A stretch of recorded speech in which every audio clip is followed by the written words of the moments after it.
గాంధీ భవన్ నుంచి పిసిసి అధ్యక్షులు రేవంత్ రెడ్డి మాట్లాడుతున్నారు. ఇప్పుడు లైవ్ ద్వారా చూద్దాం.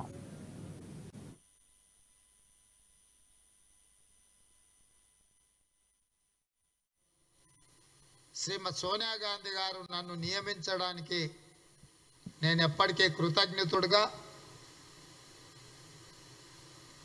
పూర్తి స్థాయిలో ఇంత మంచి అవకాశం ఇచ్చిన ప్రతి ఒక్కరికి, విజయవంతం చేసిన ప్రతి కార్యకర్తకి సందర్భంగా మనస్ఫూర్తిగా ధన్యవాదాలు తెలియజేయదలుచుకున్నా. మిత్రులారా, మీకు తెలుసు 16 తారీఖు నాడు సిడబ్ల్యూసి సమావేశాలలో కాంగ్రెస్ పార్టీ యొక్క విధి విధానాలతో పాటు జాతీయ రాజకీయాలలో జరుగుతున్న పరిణామాల మీద చర్చలు చేసుకొని గత సిడబ్ల్యూసి సమావేశంలో జరిగిన చర్చలను, తీసుకున్న నిర్ణయాలను ఈ సిడబ్ల్యూసి సమావేశంలో ఆమోదించుకోవడం జరిగింది. అదేవిధంగా భవిష్యత్తులో కాంగ్రెస్ పార్టీ పోషించవలసిన బాధ్యతను, నిర్వహించవలసిన కార్యక్రమాలను కూడా చర్చలు చేసుకొని భవిష్యత్ కార్యాచరణను కూడా 16 తారీఖు రోజు నిర్ణయించుకోవడం జరిగింది. 17 తారీఖు రోజు ఎక్స్టెండెడ్ ఎగ్జిక్యూటివ్ మీటింగ్లో కూడా అన్ని రాష్ట్రాల పిసిసి అధ్యక్షులు, సిఎల్పి నాయకులు, సిడబ్ల్యూసి సభ్యుల సమక్షంలో రాబోయే 5 రాష్ట్రాలలో జరగబోయే ఎన్నికలు, అదేవిధంగా 2024 పార్లమెంట్ ఎన్నికలలో ఇండియా కూటమి నిర్వహించబోయే పాత్ర, కాంగ్రెస్ పార్టీ చేపట్టబోయే కార్యక్రమాలను కూడా సంపూర్ణంగా చర్చించుకోవడం జరిగింది. ఆ తర్వాత రాజీవ్ గాంధీ ప్రాంగణం, తుక్కుగూడ గ్రామం, మహేశ్వరం శాసనసభ నియోజకవర్గం, రంగారెడ్డి జిల్లాలో తెలంగాణ కాంగ్రెస్ పార్టీ మోగించిన విజయభేరికి ముఖ్య అతిథులుగా మల్లికార్జున్ ఖర్గే గారు, శ్రీమతి సోనియా గాంధీ గారు, రాహుల్ గాంధీ గారు రావడమే కాకుండా అభయహస్తం పేరు మీద తెలంగాణ ప్రజలకు 6 గ్యారెంటీలను కాంగ్రెస్ పార్టీ ఇవ్వడం జరిగింది. మొదటి గ్యారెంటీ మహాలక్ష్మి. ఇందులో ఈ రాష్ట్రంలో ఉన్న ప్రతి ఆడబిడ్డకు ప్రతి నెల 2500 రూపాయల ఆర్థిక సహాయాన్ని అందించడమే కాకుండా 500 రూపాయలకు గ్యాస్ సిలిండర్ ఇవ్వడంతో పాటు రాష్ట్రంలో ఎక్కడికైనా ఆడబిడ్డలు ప్రయాణం చేయడానికి ఆర్టీసీ బస్సు ఉచిత రవాణా సౌకర్యాన్ని మహాలక్ష్మి కార్యక్రమం ద్వారా ఆడబిడ్డలందరికీ అందుబాటులో ఈ పథకాన్ని తీసుకురావడం జరిగింది. రెండవది రైతు భరోసా. ఇందులో రైతులకు, కౌలు రైతులకు సంవత్సరానికి ఎకరాకు 15,000 రూపాయలు ఇచ్చే విధంగా, అదేవిధంగా నిరుపేదలైన కూలీలకు సంవత్సరానికి 12,000 రూపాయలు ఇచ్చే విధంగా రైతు భరోసా కార్యక్రమాన్ని రెండవ గ్యారంటీ కింద ప్రకటించడం జరిగింది. మూడవ గ్యారంటీ గ్రామాలలో రైతులకు వ్యవసాయాన్ని ఉచిత విద్యుత్ ఇస్తున్నామో అది భూమి ఉన్న రైతులకు మాత్రమే ప్రయోజనం చేకూరుతుంది. భూమి లేని పేదలకు, పట్టణాలలో, నగరాలలో నివసిస్తున్న పేదలకు ఇంటికి 200 యూనిట్లు ఉచిత విద్యుత్తును ఇవ్వాలి అని కాంగ్రెస్ పార్టీ నిర్ణయించింది. రైతులకు వ్యవసాయానికి ఉచిత విద్యుత్ ఇస్తున్నామో అది వ్యవసాయ భూములు ఉన్న వాళ్ళకు లబ్ధి చేకూరుతుంది. కానీ ఉచిత విద్యుత్తు భూమి లేని పేదలకు గ్రామాలలో, అదేవిధంగా మండల కేంద్రాలలో, నియోజకవర్గ కేంద్రాలలో, జిల్లా కేంద్రాలలో, నగరాలలో ఉన్న వాళ్ళకి ఎలాంటి లబ్ధి చేకూరడం లేదు. కాబట్టి గృహ విద్యుత్తు కోసము గృహజ్యోతి పేరు మీద 200 యూనిట్ల వరకు ఉచిత విద్యుత్తుని ఇవ్వాలని మూడవ గ్యారెంటీని కాంగ్రెస్ పార్టీ ఇవ్వడం జరిగింది. నాలుగవ గ్యారెంటీ ఇందిరమ్మ ఇండ్లు. మీకు తెలుసు, ఈ పక్కా ఇల్లు అంటేనే ఇందిరమ్మ ఇల్లు. 2004 నుంచి 2014 వరకు 25 లక్షల నిరుపేదలకు సాచురేషన్ మోడ్ కింద ప్రతి పేదవాడికి ఇందిరమ్మ ఇల్లు ఆనాడు కాంగ్రెస్ పార్టీ ఇచ్చింది. కేసీఆర్ ముఖ్యమంత్రి అయిన తర్వాత డబల్ బెడ్రూమ్ ఇల్లు ఇస్తామని అయ్యి ప్రజల్ని మోసం చేసి ఇవాళ దాదాపుగా ఇంకొక 25 లక్షల మంది ప్రభుత్వానికి వచ్చిన అప్లికేషన్ల ప్రకారం ఒక అంచనా వాళ్ళకు ఇండ్లు ఇవ్వకపోవడం వల్ల ఈరోజు ప్రతి కుటుంబంలో యువకులు పెళ్ళి అయిన తర్వాత ఆనాడు ఇచ్చిన ఇందిరమ్మ ఇంట్లోనే తల్లిదండ్రులతో ఉండాల్సి వస్తుంది, ఇబ్బందులు ఎదుర్కొంటున్నారు. పేదలకు ఇండ్లు లేకపోవడం వల్ల చాలా తీవ్రమైన ఇబ్బంది జరుగుతుంది. కాబట్టి ఈరోజు ఇందిరమ్మ ఇండ్లు ప్రతి పేదవాడికి 5 లక్షల రూపాయలు ఇందిరమ్మ ఇండ్లకు ఇవ్వాలి అని నిర్ణయించింది. ఇంటి స్థలం లేని వారికి ఇంటి స్థలం ఇవ్వడమే కాకుండా తెలంగాణ ఉద్యమంలో పాల్గొన్న ఉద్యమకారులకు కూడా 250 గజాల ఇంటి స్థలాన్ని ఎక్కడికక్కడ వాళ్ళ ప్రాంతాలలో ఇవ్వాలి అని చెప్పి ఇందిరమ్మ ఇల్లు పథకంలో తెలంగాణ ఉద్యమకారులను కూడా గుర్తించి వాళ్ళకు గుర్తింపు సర్టిఫికెట్ ఇవ్వడమే కాకుండా ఇందిరమ్మ ఇండ్ల పేరు మీద వాళ్ళకు ఇంటి స్థలం 250 గజాలు ఇవ్వాలి అని చెప్పి గ్యారంటీని కాంగ్రెస్ పార్టీ ఇవ్వడం జరిగింది. 5వ గ్యారంటీ యువ వికాసం. యువ వికాసంలో చదువుకుంటున్న విద్యార్థులకు 5 లక్షల వరకు బ్యాంకులలో ఈ నగదును వాళ్ళ అవసరాలకు చదువుల కోసము ఉన్నత చదువుల కోసం వినియోగించుకోవడానికి 5 లక్షల రూపాయల బదిలీ పథకాన్ని కూడా కాంగ్రెస్ పార్టీ యువ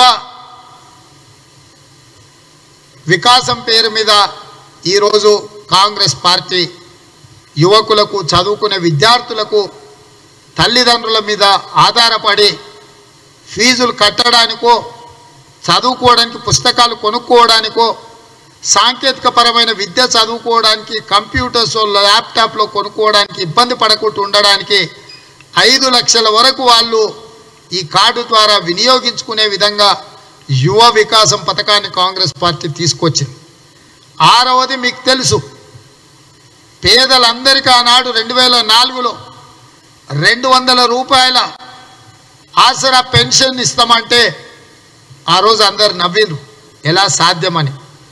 సాధ్యం చేసి చూపించి భార్యాభర్తలకి ఇద్దరికి కూడా 200 రూపాయల లాగా ఆనాడు ఆసరా పెన్షన్ ఇవ్వడం జరిగింది. ఈరోజు చేయూత పేరు మీద 6వ గ్యారంటీ కింద ప్రతి నిరుపేద అర్హులైన వాళ్లకు 4000 రూపాయలు పెన్షన్ ఇవ్వాలి అని చెప్పి కాంగ్రెస్ పార్టీ నిర్ణయించింది. ఈ 6 గ్యారంటీలను అభయహస్తం పేరు మీద శ్రీమతి సోనియా గాంధీ గారు, కాంగ్రెస్ పార్లమెంటరీ పార్టీ నాయకురాలు శ్రీ మల్లికార్జున్ ఖర్గే గారు ఏఐసిసి అధ్యక్షులు, శ్రీ రాహుల్ గాంధీ గారు కాంగ్రెస్ పార్టీ మాజీ అధ్యక్షులు పార్లమెంట్ సభ్యులు నిన్న విజయబేరి సభలో రాజీవ్ గాంధీ ప్రాంగణంలో స్పష్టంగా తెలంగాణ ప్రజలకు గ్యారంటీ ఇవ్వడం జరిగింది. ఎప్పుడైతే కాంగ్రెస్ పార్టీ వీళ్ళ నేతృత్వంలో అధికారంలోకి వచ్చి నిర్వహించబోయే గ్యారంటీలను రాహుల్ గాంధీ గారి మాటల్లోనే 100 రోజుల్లో టిఆర్ఎస్ పార్టీని గద్దె నుంచి దించుతాము, ఆ తర్వాత 100 రోజుల్లో ఈ అన్ని పథకాలను అమలు చేస్తామని స్పష్టంగా రాహుల్ గాంధీ గారు చెప్పడం జరిగింది. టిఆర్ఎస్ యొక్క ప్రభుత్వ జీవిత కాలం ఇక మిగిలింది నిన్నటికి 100 రోజులు, ఈ రోజుకు 99 రోజులు. అంటే టిఆర్ఎస్ పార్టీ ప్రభుత్వము వాళ్ళ మనుగడ రోజులు లెక్కించుకునే పరిస్థితికి వచ్చింది. నిన్నటికి 100 రోజులైతే ఈ రోజుకు 99 రోజులే. దినదిన గండంగా 100 రోజుల్లో టిఆర్ఎస్ పార్టీని గద్దె నింపి మొదటి మంత్రివర్గంలోనే విధానపరమైన మొదటి రోజే మంత్రివర్గం సమావేశం ఏర్పాటు చేసి విధానపరమైన ఈ గ్యారంటీలను ఆమోదింపజేసుకొని 100 రోజుల్లోనే ఈ పథకాలను అమలు చేయడానికి స్పష్టంగా కాంగ్రెస్ భవిష్యత్ ప్రణాళికతోని తెలంగాణ ప్రజల ముందుకు అభయహస్తం పథకం కింద ప్రజల దగ్గరికి వెళ్ళడం జరుగుతుంది. ప్రజలకు ఈ పథకాన్ని అమలు చేయడం జరుగుతుంది. సోనియా గాంధీ గారు 2004లో ఒక మాట ఇచ్చారు కరీంనగర్ వేదికగా, తెలంగాణ ప్రజల యొక్క ఆకాంక్ష నాకు తెలుసు, తప్పకుండా అది నెరవేరుతుంది అని. ఎన్ని ఇబ్బందులు వచ్చినా, ఎన్ని రాజకీయంగా ఒడిదుడుకులు వచ్చినా, ఎంతమంది అడ్డుకున్నా చివరికి బిల్లు వచ్చిన సందర్భంలో పార్లమెంట్లో పెప్పర్ స్ప్రేలు కొట్టినా, సంబంధిత శాఖ మంత్రి బిల్లును ప్రవేశపెడుతున్నప్పుడు బిల్లు కాగితాలను గుంజుకొని చించేసిన, పోడియంలో సభను జరగకుండా అన్ని రకాల గందరగోళాలు సృష్టించిన ఈ పక్కలో ఉన్న ఇద్దరు పార్లమెంట్ సభ్యులు ప్రత్యక్ష సాక్షులు. పెప్పర్ స్ప్రేలో గాయపడ్డ పార్లమెంట్ సభ్యుడు పొన్నం ప్రభాకర్ గారు. ఇన్ని జరుగుతుంటే అయినా కాంగ్రెస్ పార్టీ ప్రజలకు ఇచ్చిన గ్యారెంటీ మీద నిలబడి పార్లమెంటు తలుపులు మూసి నరేంద్ర మోడీ గారి మాటల్లోనే పార్లమెంటు తలుపులు మూసి తెలంగాణ బిల్లును ఆమోదింపజేసి ఇచ్చిన గ్యారెంటీని 2014 జూన్ 2 నాడు ప్రత్యేక రాష్ట్రాన్ని ఆవిష్కరించింది కాంగ్రెస్ పార్టీ.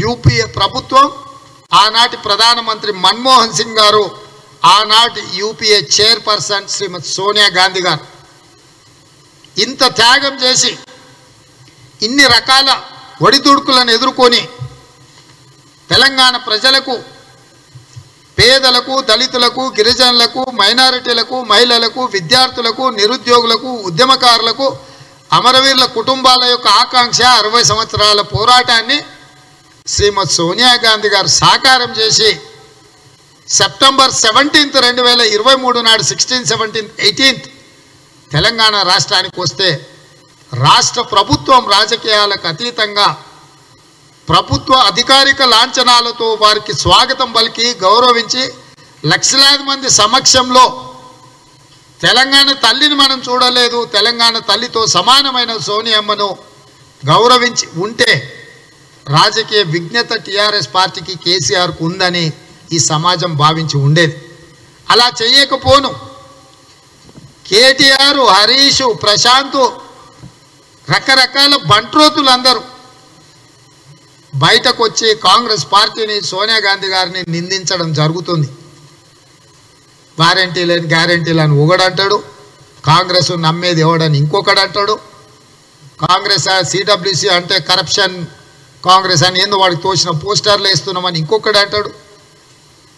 నిజంగా వీళ్ళు కాంగ్రెస్ పార్టీ వాళ్ళ అధికారంలోకి రాదు, వాళ్ళే అధికారంలో మూడోసారి వస్తామన్నప్పుడు ఇంత గందరగోళము, ఇంత గాయి, ఇంత చొక్కాలు చించుకొని, ఇంత అసభ్యకరంగా రాజకీయ విచక్షణ కోల్పోయి వీధుల్లో తిరిగే పిచ్చి కుక్కల కంటే దిగజారి ఎందుకు మాట్లాడుతున్నారు? మేము జాతీయ స్థాయిలో ఒక కార్యక్రమాన్ని ఇక్కడ పెట్టుకుంటే అప్పటి వరకు ఇంట్లో వండుకున్న బీజేపీ, బీఆర్ఎస్, ఎంఐఎం ముగ్గురు నిన్న కూడగలుపుకొని వివిధ రూపాలలో బైరూపులందరూ బయటకు వచ్చి ఒకటి తిరంగ ర్యాలీ అంటాడు, ఒకటి ఇంటిగ్రేషనల్ డే అంటాడు, ఇంకొకటి ఇంకేదో అంటాడు, విలీన దినోత్సవం అని అంటాడు. ఏ సభ, ఏ స్థలంలో మేము సభ పెట్టుకోవాలనుకున్నా ఏదో ఒక అడ్డంకు కల్పించి అడ్డుకున్నారు. అంటే ఇంతగా ఇన్ని రోజులు విడివిడిగా వివిధ రాజకీయ పార్టీల రూపంలో ఉన్న బీఆర్ఎస్, బీజేపీ, ఎంఐఎం మాకు ఒకరంటే ఒకరికి కుదరదు, ఒకరి నీడ ఇంకొకరి మీద పడదు, మేమెప్పుడు ఒకటి కాము అని నమ్మించే ప్రయత్నం చేసి చివరికి కాంగ్రెస్ పార్టీ తీసుకున్న నిర్ణయాలు సోనియా గాంధీ గారు తెలంగాణకు రావడంతో కకా వికలమైపోయి 4 కోట్ల ప్రజలు కాంగ్రెస్ పార్టీకి, సోనియా గాంధీకి స్వాగతం పలకడంతో అన్ని ముసుగులు తీసేసి ముగ్గురు నిన్న బయటకు వచ్చారు. అందుకే రాహుల్ గాంధీ గారు స్పష్టంగా చెప్పారు, ఎన్నికలలో నీ ప్రత్యర్థి ఎవరు, తెలంగాణ ప్రజల సొమ్మును దోసుకున్నది ఎవరు, దోసుకున్నది కాపాడుతున్న వాళ్ళు ఎవరు, వీళ్ళిద్దరిని సమన్వయం చేస్తున్నది ఎవరు, నీ శత్రువు ఎవరో నీకు స్పష్టత ఉండాలి, నువ్వు ఎవరి మీద పోరాడుతున్నావో నీకు స్పష్టత ఉండాలి అని రాహుల్ గాంధీ గారు కార్యకర్తలకు చూపించిండు. ఇదే కాకుండా ఈ ముగ్గురు వివిధ రూపాలలో ఉన్న ఉమ్మడి శత్రువులు అని చెప్పిండు.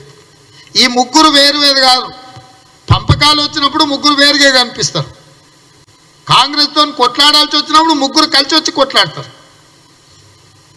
అంటే ప్రజలకు రాహుల్ గాంధీ గారు విస్పష్టంగా సందేశాన్ని ఇవ్వడం జరిగింది. బీజేపీ, బీఆర్ఎస్, ఎంఐఎం ఈ ముగ్గురు కూడబలుకొని కాంగ్రెస్ పార్టీని నిలువరించడానికి తెలంగాణ రాష్ట్రంలో ప్రయత్నం చేస్తున్నారు. ఈ ముగ్గురిని విడివిడిగా చూడొద్దు, మోసపోవద్దు. ఈ ముగ్గురు కలిసి ఒక్కటే. ఈ ముగ్గురు మీద స్పష్టమైన కార్యాచరణతో ముందుకు వెళ్ళాలి. రాజకీయ పోరాటం, సిద్ధాంతపరమైన పోరాటం, దేశ సమగ్రతను కాపాడే కార్యాచరణ, తెలంగాణ ప్రజల యొక్క అభ్యున్నతి కోసం పనిచేయాలని చెప్పి రాహుల్ గాంధీ గారు స్పష్టంగా చెప్పినారు. అందుకే శ్రీమతి సోనియా గాంధీ గారు చెప్పినారు, ఈ రాష్ట్రంలో కాంగ్రెస్ ప్రభుత్వం ఏర్పడడం నా స్వప్నం. నేను తెలంగాణ రాష్ట్రం ఇచ్చిన ఈ తెలంగాణ రాష్ట్రంలో కాంగ్రెస్ ప్రభుత్వం ఏర్పడడం నా స్వప్నం. మీరు ఆ స్వప్నాన్ని